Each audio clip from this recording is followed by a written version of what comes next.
You are listening to the Horse Radio Network, part of the Equine Network family. What a beautiful day for horses in the morning. You are listening to the #1 horse podcast in the world. Here is your entertaining look at the horse world and the people in it.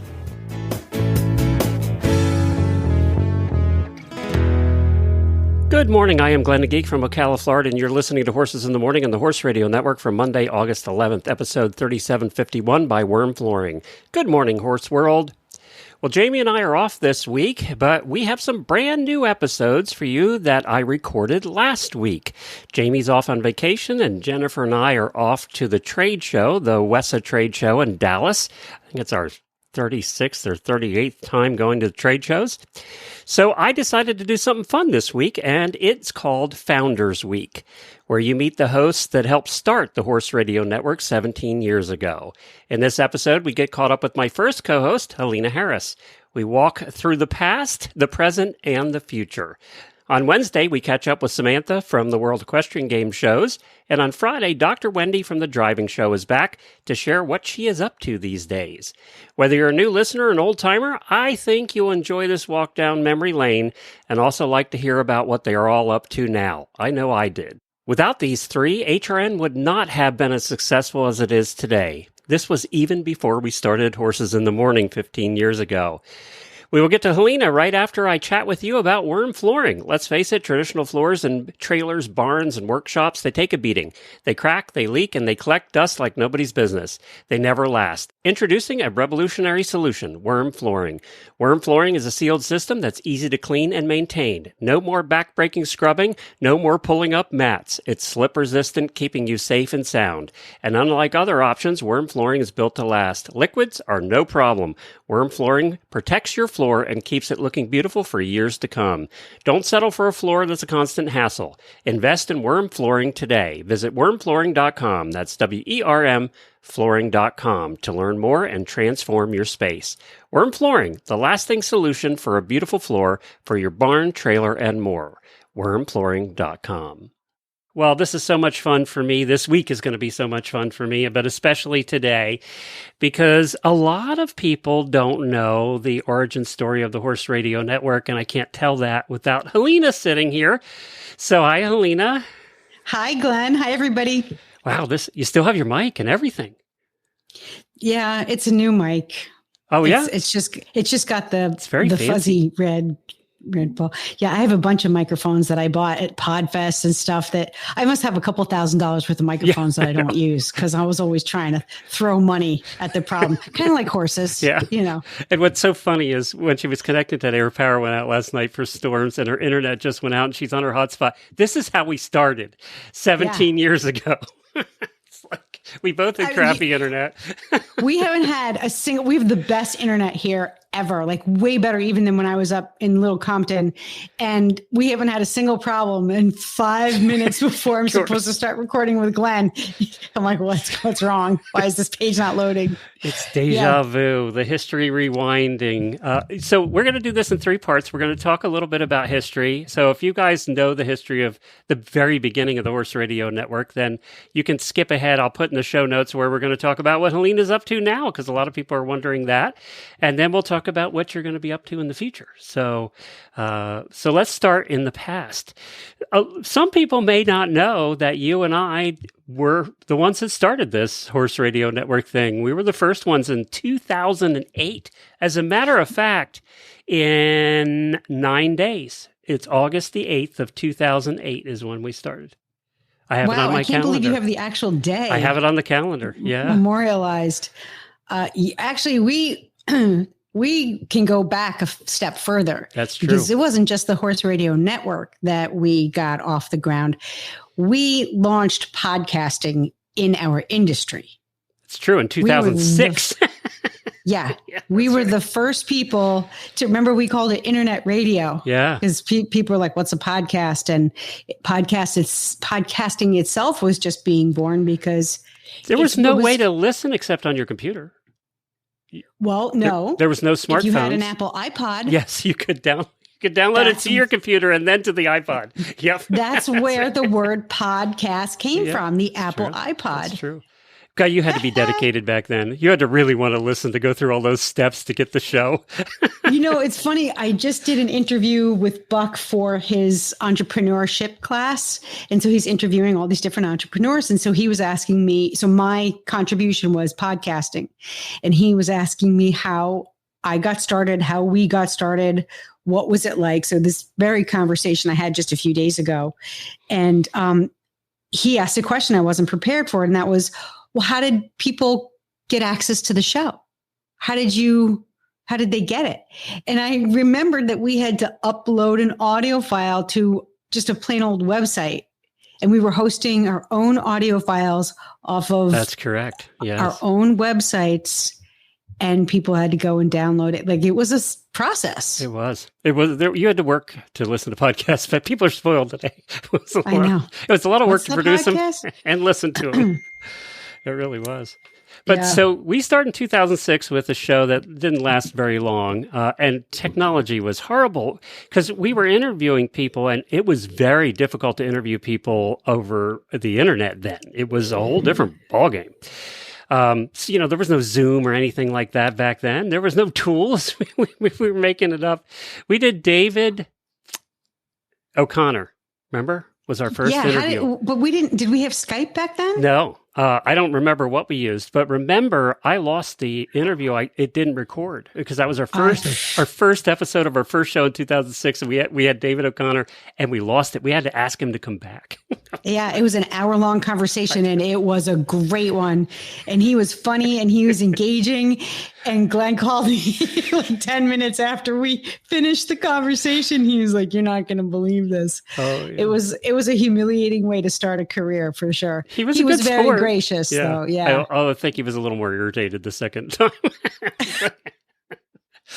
Yeah. We that was a mistake. Talk about the first mistake we made in podcasting was asking the biggest name in the horse world at that time to be our first guest. We should have really warmed up and done somebody that we could have lost the interview. It's like, well, you know what? If that didn't happen, we would not be. It's like tightening your girth. I came off once out hunting, and that ruined my tailbone for months. I don't ever go out with a loose girth anymore. There you go. Sometimes if there's no bloodshed, then it's a good lesson. So we did that show, Talking Equine. That's what it was called. Yeah, we probably did 6 months or 8 months of it.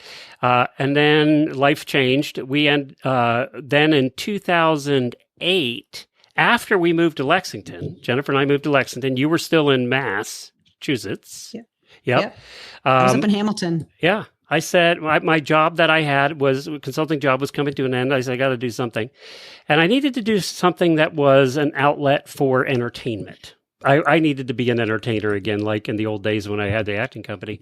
So I called Helena because that's what I do. And we had been friends for years at that point. And I said, let's try it again. Let's do it better next time. And that's how did we come up with the name Stable Scoop? Jennifer and I, when we were working together at Myopia, we used to sit in the feed room at the crack of dawn. We were the only two people who could be up that early, and we'd be in the feed room and just downloading what happened the day before and getting ready for the day ahead. And we were like, well, just, what's today's scoop? What's the scoop?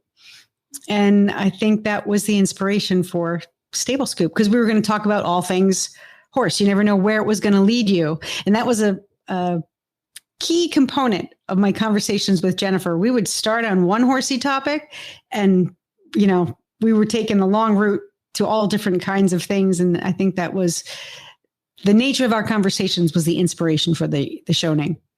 And part of that, we had a plan for what Stable Scoop episodes were going to consist of. And we abandoned the plan pretty quickly because we discovered neither one of us liked it. And part of it was basically almost half the show was supposed to be horsey news. It was supposed to be the end of the show was supposed to be kind of newsy. And what we found was neither one of us liked doing horsey news. So that went away pretty quick.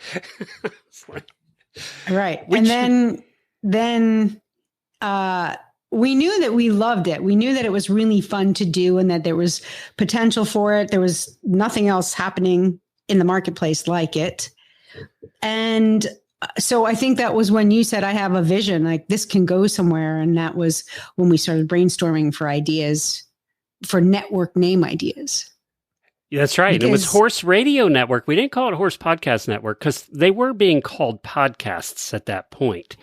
Right. Probably the year before they really started becoming podcasts. There was all kinds of names for podcasts earlier than that. And we didn't want to do Horse Podcast Network. I remember hours of discussion about this topic. Horse Radio Network or Horse Podcast Network. The problem was HPN could have worked. I mean, that would have worked.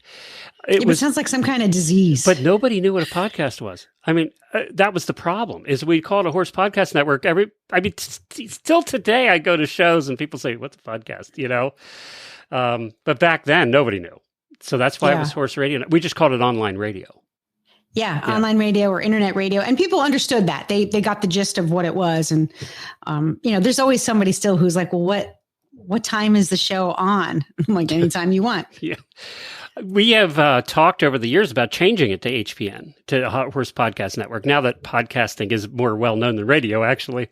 We've talked about changing it. But every time we do a poll and everybody goes, no. So here we are.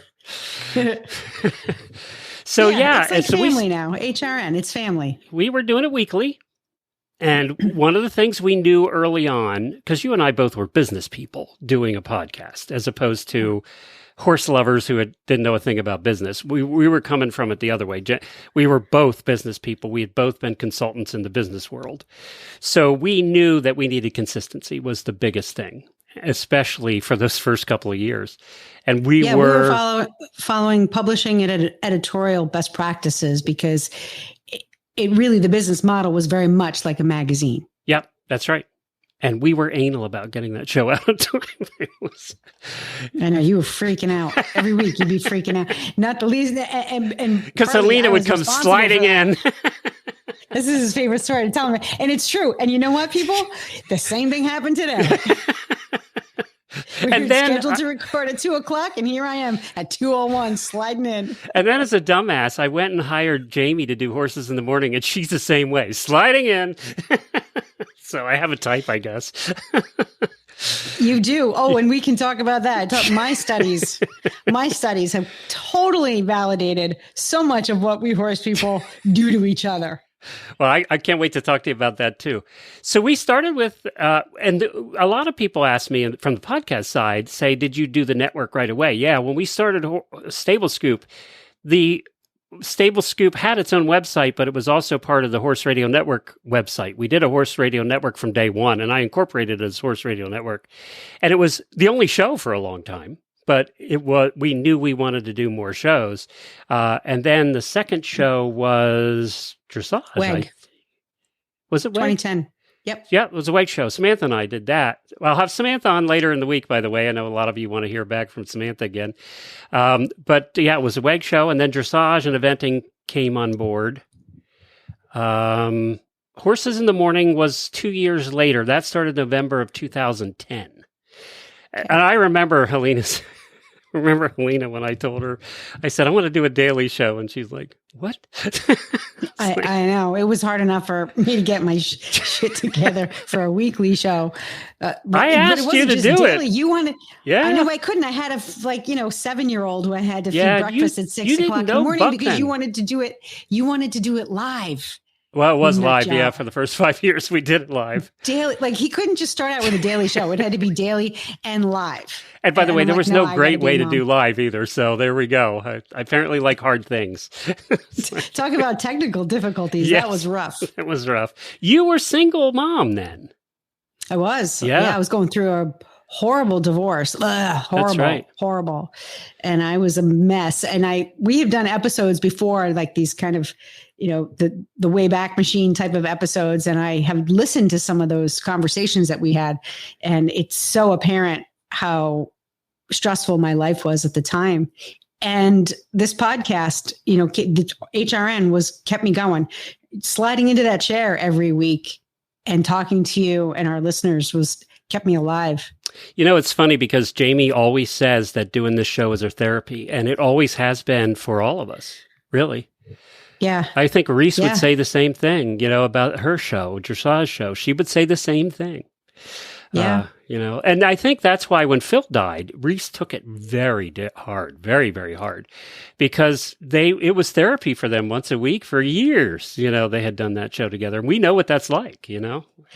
And we don't use the word, I don't use the word family lightly, but the relationships that we created, not just between the hosts and people who were co-hosting, but the hosts from other shows, like these are my colleagues, these are people, my coworkers, and then the listeners, because you can't engage with listeners when you're on the radio or when you're on television. So broadcast media, it's just you speaking to the abyss, but the relationship that we created or that we developed with our listeners really did feel like family. So yeah, it's and family is supportive and it's therapeutic.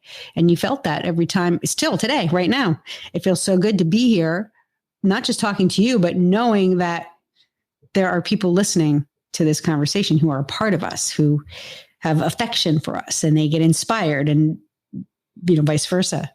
It's powerful. We have to call out Rhonda, because Rhonda's our legacy listener from Canada. She's been she listened to the first show we did, 2006, and then picked us up when we started Stable Scoop and has listened to everything ever since. And that's crazy when you think about it. That's 17 years ago. Our anniversary, 17 years. When I meet people now and they're like, what do you do? What did you do? How did you get to this place in your life? Blah, blah, blah. And I say, Horse Radio Network, Stable Scoop. And they go, I know Horse Radio. I listen to Horse. That was you. It was so long ago that it's like nostalgic now. Yeah, for all of us. For all of us. So that's how it started, everybody. That's how the start happened. And then we did Stable Scoop for many, many, many, many, many years. I think 600-700 episodes. I don't even remember. It's still there. It's still on horseradionetwork.com. You can find all the past episodes of Stable Scoop. I wouldn't advise going back and listening to episode 1. It was terrible. I listened to the one that we did about Aiken back in 2013 or 2014. Oh, really? Yeah. Yeah. We had Pam Gleason on, who's the publisher of the Aiken Horse newspaper. And is she still? Yeah. Oh, well. Yeah. I can't remember what else we talked. She was talking a little bit about the history of the town. And I was like, I had no idea. So those, basically what I'm trying to say is that those older episodes are still relevant. They're still, the technology might suck, but they're great to listen to. The one I remember from the early days, it was probably within the first 10. And I don't know why I remember this, because for me, that's like 5,000 episodes ago, right? But it's the Badass Women episode we had, where we had the helicopter pilot. She was a Army major or something like that. And she was a combat helicopter pilot. And then we had Liz Halliday Sharp. That's right. That's the first time we ever talked to her. And that was 17 years ago. And she was still racing cars at the time. Right. And there was a third person on that show, and I don't remember who. But I do. Yeah, I remember the helicopter, and I remember Liz Halliday Sharp. But that, for some reason, that episode sticks in my head as one of the first really good ones we did. Yeah, that was good. Yeah, that was good. Some of my favorites. I loved the interview we did with Gina Miles right after Beijing. She won the silver in Beijing. God. We haven't talked to Gina in years. I know. That was such a good conversation. We talked a lot about McKinley and his training and her feeling. It was so good. It was such really the inside scoop on what happens between horse and rider. And she would come on a fairly regular basis, almost like once a year. We'd have Gina back. Yeah, because she was a good guest. God, we got to get Gina back. She hasn't been on in 10 years. We need to get her back. Yeah. Remember Pal, the Palomino? Oh, yes. I still say you didn't go along on this one, but one of my favorite shows I ever did was at Graceland. When we went down and did the live recording at Graceland. That was... Yeah, you didn't invite me to the cool stuff. Kept me in the closet. So there you go. There's a little bit of the history of the very beginning of Stable Scoop and the Horse Radio Network and Helena. And we've done a lot of episodes since then. We've talked about a lot of deep things and a lot of not so deep things. And I want to point out that Buck and Helena and Jennifer and I are still best friends to today. Those two still talk like they did in that stall back in Myopia. They still talk like that almost every Sunday morning for an hour. So yep, coffee talk. I can tell when Jennifer's on the phone with you. I can tell. There's a certain tone she has to her voice that when she's on the phone with you. Yeah. Buck takes pictures of us. We have this huge live oak tree on our property, and it's just a great place to sit and talk about all things. And so when Jennifer was here last, because she was horse shopping, we sat under that live oak tree and we were just gabbing away. And Buck said, I have to take a photograph of you guys because this is just so representative of your friendship. And the only reason that we were able to keep going was because of our sponsors and Kentucky Performance Products. I'll never forget meeting with Karen. We 6 months in, I think, and we probably had 12 listeners. I mean, it wasn't a lot. And I was honest with her, and I told her what we had, and she's like, "Okay, I'll do it. I think it's going to be something someday." She's still our biggest sponsor to today. But we do have sponsors, so let's take a break here for those, and then we're going to come back and talk about what you're up to now. Your horse's health deserves the highest standard of quality. That's why Nutramax, the makers of Cosequin, maintains their own world-class manufacturing facilities right here in the United States, where they far exceed what is required of supplement companies. Nutramax works with top universities and researchers in their fields to make sure your horse has nothing but the highest quality supplements. With the mission of improving lives of people and their horses, each product is backed by more than 80 quality checks and guaranteed to meet label claims, so you can purchase with confidence. With over 30 years behind the Cosequin name, you can rely on Cosequin products for when performance matters. Visit Cosequin.com to learn more. Well, we're back with Helena, and we're going to get an update now. Now it's time to talk about the present. So there's 3 topics I want to talk about with the present. One is your daughter grew up on this show. We talked about Grace a lot because when we started doing the show, she was little. She was very little. She came to Ada with us and tried on all the kids' things. Oh, that's right. I forgot about that. When she came to the trade show with us. That's right. I'll dig up some pictures. Yeah. Yeah. She was so tiny. And now she's not as tiny. Now. She's 22. Wow. What's she 22. Doing? Give everybody an update. She stayed up in Rhode Island. She's working in Newport, Rhode Island, full-time as a veterinary technician for small animal practice, although the practice itself is not small. It's very big. I was going to say, this is a big practice. Yeah. Yeah. It's, most of these small animal practices have been taken over by corporate entities, and which is kind of good because she gets that experience, of what it means to have an HR department and probably has better benefits. And all that. Yeah. Yeah. Yeah. So, and she's really good at it, and she's pet sitting on the side and making quite a lot of money pet sitting because she's just so good with animals. And she has a boyfriend. He's going to school in Boston, so he's pursuing an engineering degree. Isn't he very Greek? Is it Greek? No, he's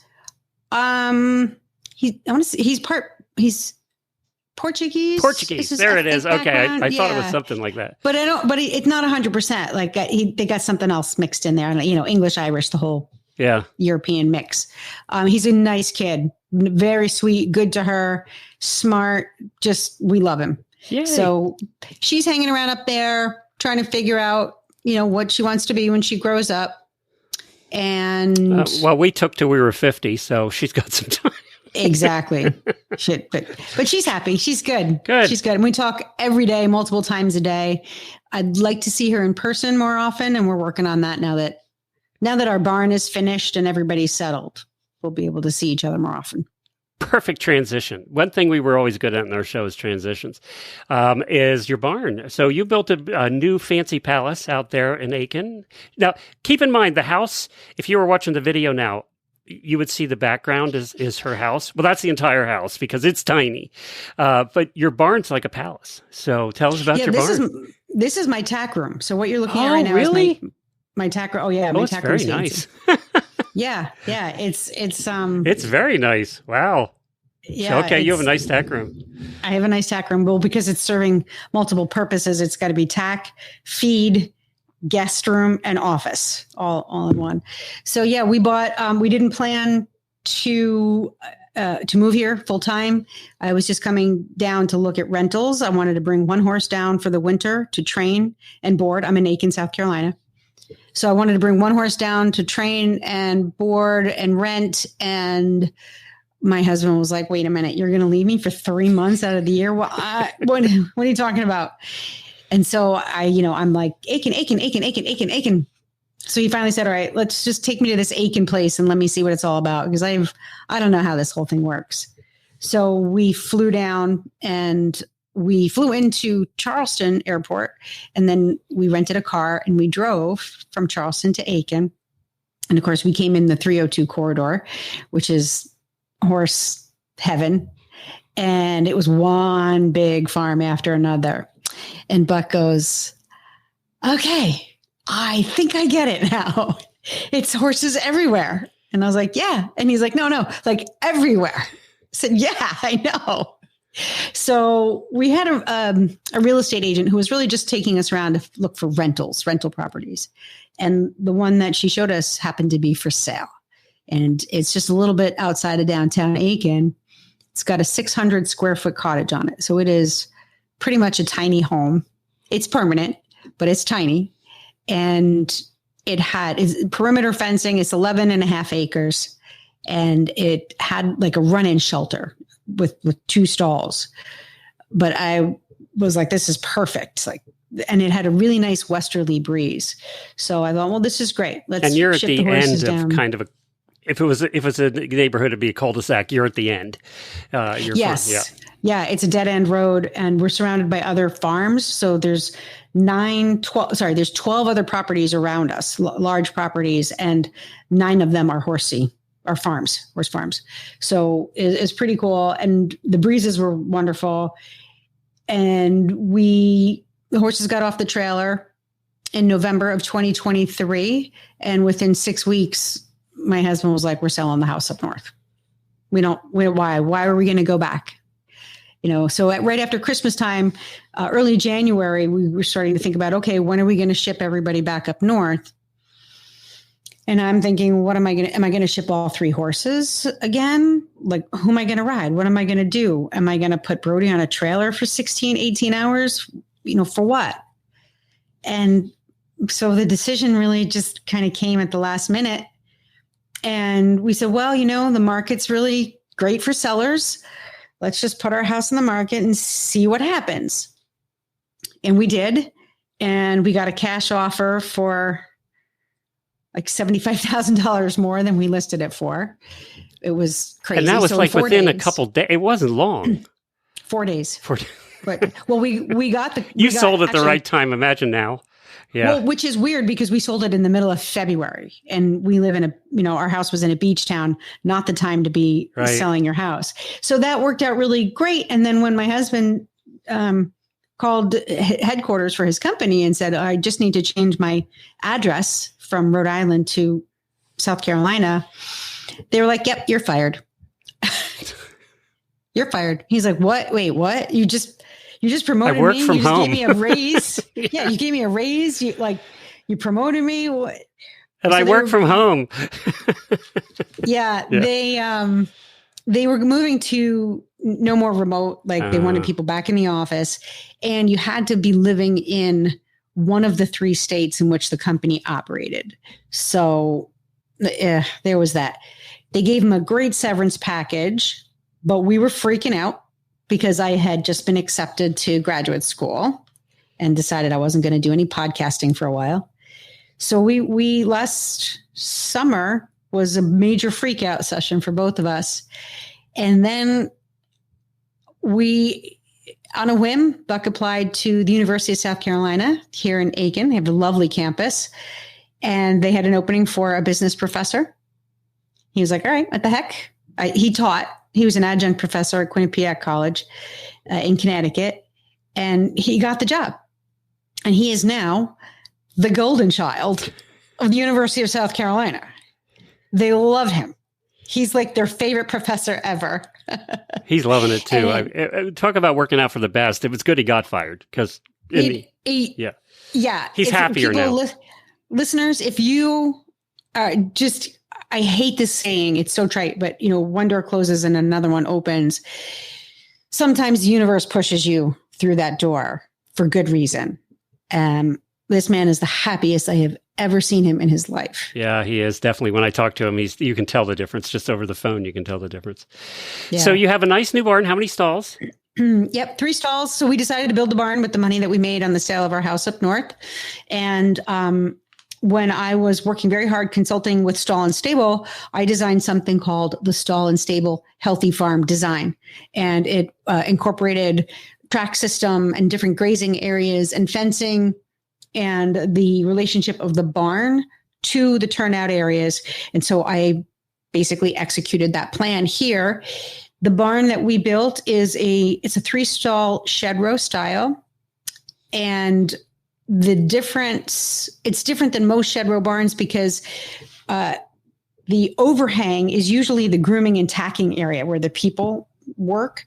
Ours is flipped. So the overhang is actually a loafing area for the horses. So they can go in and out of their stalls if they want to, or they can hang out in the loafing area. So they get shade, they get protection from the weather. They have access to fans. And then if I need to lock them into a stall, either for eating or wellness, veterinary care purposes, they have that as well.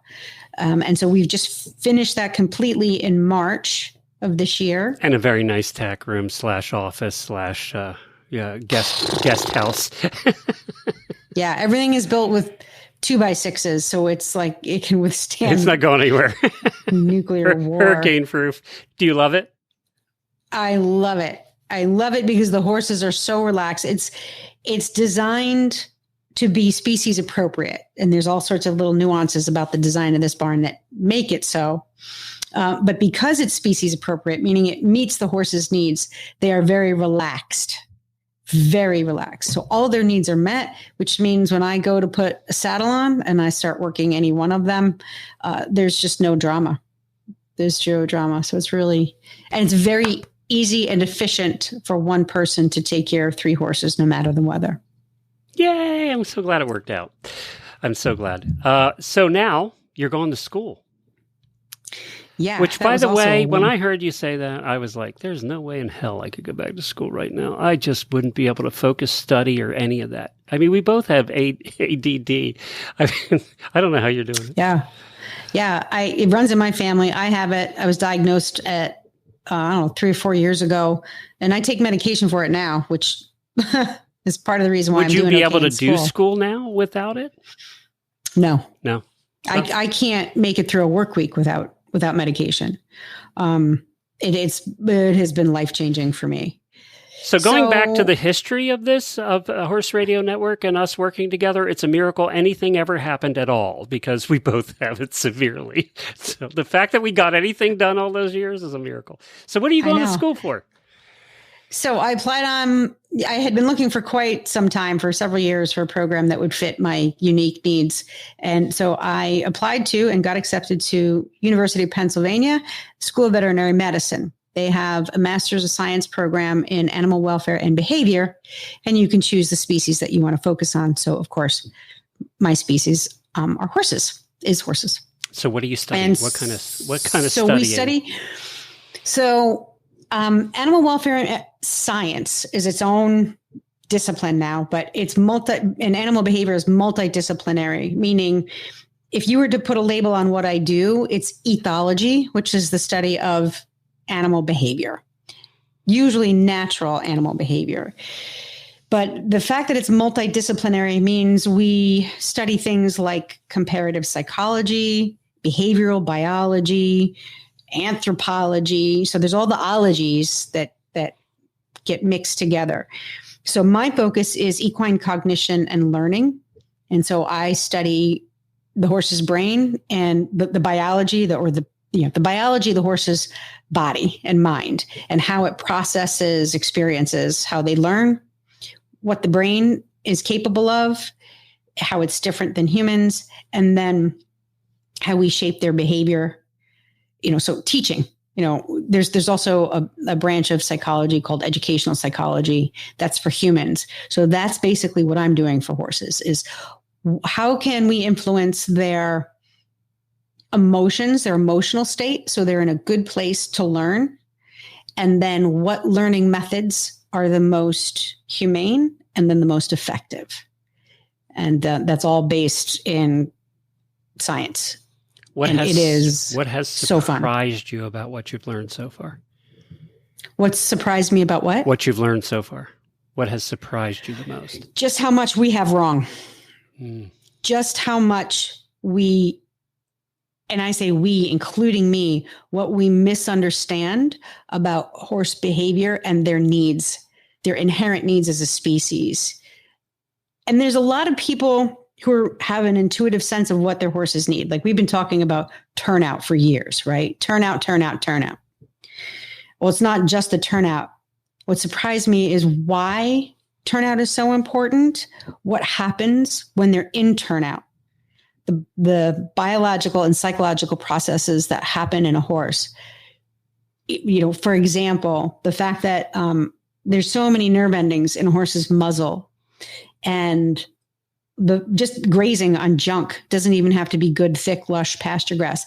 Just the fact of having their muzzle touch something on the ground, wiggle, explore, releases endorphins and dopamine, serotonin, oxytocin, all these neurotransmitters that relax them. And so you now have, right, a calm horse. It's not just because they're outside. It's because they're getting all this biofeedback through their bodies. And then friends, what their social lives are like is way more important than I think we ever thought. Their ability to smell another horse, to touch another horse, to be in a small group, group turnout is really, really important for your horse's mental health. So those things, the impact of these sort of management practices, I didn't realize how influential they were on a horse's ability to learn and cope with their environment, their human environment. And you started that with how much we get wrong. We've gotten wrong as a group, not individually, but as a group, it's been wrong. And it's been wrong, I'm assuming, the assumption is that it's been wrong just because it's what we have. In other words, it's easier for us to do it the way we do it, right or wrong. That's what I thought at first. Okay. And it's not so much, it's actually easier to do it in a way that is more humane for the horse. It's just what we've been taught because, and this goes, we do a lot of studying of human psychology. We humans were taught that dominating the animals in our lives is the way we control them and the way we manage them. And that even comes from a lot of religious text.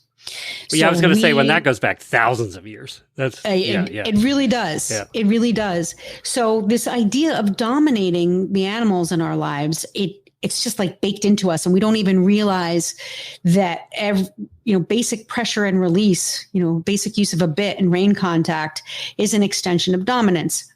It's not, inhumane or cruel, but it does fit in with this old. So this is what we were taught. We were taught that if a horse steps into your space and he doesn't belong there, it's dangerous and he needs to learn how to respect your boundaries. And so to do that, you have to tell him who's boss. You have to show him who's boss. And we have been taught that to do that, you have to startle, scare, strike the animal, cause some sort of pain or discomfort until the animal responds and stays out of your space.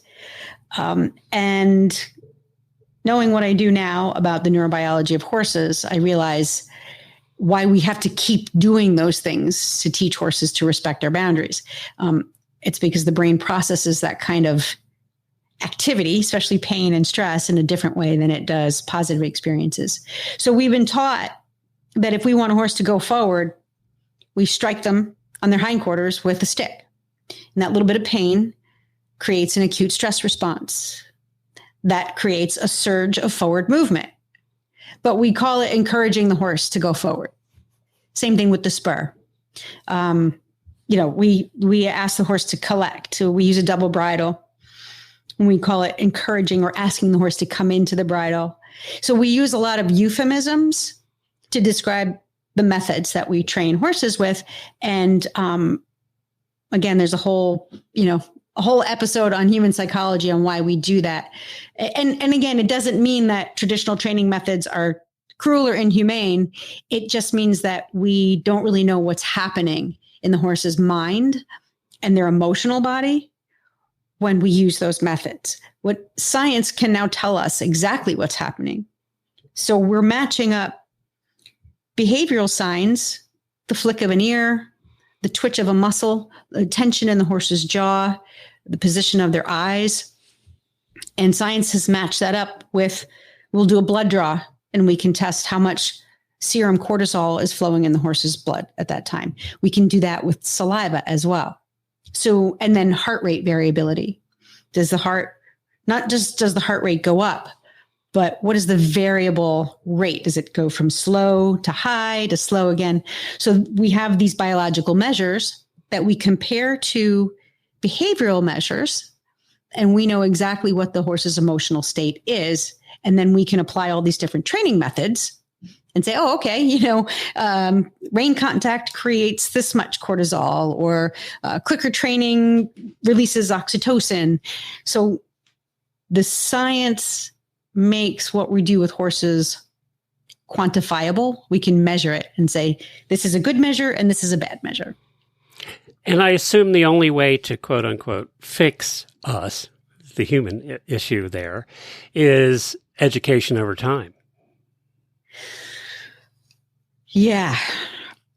Because it is so baked in, right? I mean, when you go, especially depending on what one culture you're in, and I mean culture as far as, country culture, as well as, we have multiple cultures of the horse world here in the United States, very different cultures, let alone look at other countries. So that, and there are certain, you take a look at the Monty Roberts of the world and all those guys out there that have been trying to fix this for years. And so how do you do it? And how do you speed it up, that education? Well, my master plan, that's why I asked, because I knew she'd have an answer for this one, is to start at the top, because the masses out there do look to their idols. And, the Boyd Martins of the world and the Charlotte Dujardins of the world. And so people in high-level equestrian sports and even rodeo sports, Western, all disciplines, we look to our heroes and we follow the path. So, a culture change is going to be difficult. It's if possible at all. So getting into the easiest way to show people that there are different, more humane and more effective ways to teach horses is to show them. But you first have to let them give you the opportunity to do that. And they have to be willing to absorb it and listen. Yep. All those things have to come together. Yeah. They do. And the advisor that I am so privileged to have for my master's thesis this coming year is Sue McDonald. She's a PhD at Penn Vet, and she literally wrote the book on equine behavior. And so she's going to be my advisor. I'm like over the moon that I get to work with her. She is the behavioral expert at New Bolton, right? And so she gets some of the top horses in the world. They come into that hospital for problems. And they don't know if it's a physical problem or a behavioral problem, right? So they come in there, and the neurology and all the neuroscientists that work at New Bolton, they know their stuff. They come to Sue. And so she gets involved in some of these cases, and they figure out whether or not it's a physiological problem or a behavioral problem. And she and I have had discussions about how frustrating it is to be the expert in one of the leading equine hospitals in the world. And she still has to swim upstream trying to convince seasoned veterinarians, board certified surgeons and specialists, and even educators that behavior is a vital component of a horse's welfare and well-being, and that, a twitch is not necessary for injections. We went to spend some time in the breeding shed and were able to participate in and observe semen collection on stallions with nothing but a clicker and a cookie. And it was incredible, and it's not easy, right? So, but she said but at the same time, we had to learn how to properly apply a twitch and all the other things that, quote unquote, calm horses down for whatever veterinary procedures are necessary. And then we learned how to use positive reinforcement to do all sorts of veterinary procedures. And the time it took to get a horse comfortable with a needle stick and digital exams, all of the things, it was a fraction of the time to get cooperation from the horse versus the traditional control practices that we had. So I think getting into, but all that to say, the AVMA has recently created a board certification in behavior. So you can become now a board certified veterinary behaviorist, small and large animal. And so that's still fairly young, but because it's a board specialty now, the veterinary schools are starting to add behavior into the curriculum. So veterinarians are now starting to get educated. So the upcoming generations of vets are learning a little bit about behavior, but all those who came before them have very limited exposure to behavioral science. It's so funny how that go on in cycles too, because we had this discussion 17 years ago. Vets weren't being taught nutrition at all. They didn't have any nutrition classes at all. And now they do. And now we're adding this too, which is kind of the next evolution to the horse's well-being, right?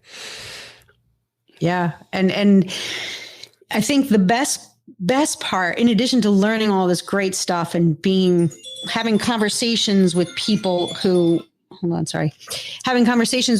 think like I do, a lot of our listeners, I think, have a similar mindset and like what's best for the horse. And we intuitively know that some things just don't feel right.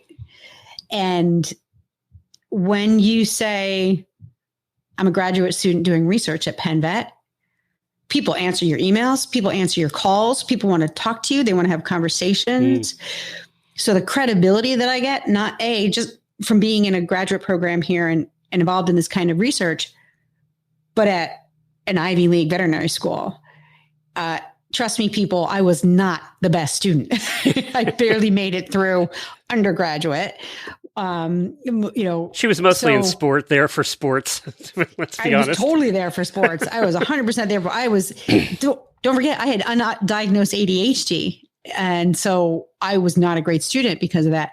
So when I applied to Penn thinking, it's a long shot, but the credibility, it raises my voice, right? Whereas before I was just another horse person saying, use a clicker and some cookies. And everyone would say, oh, that's just too backyard for me. We don't do that at 5-star events.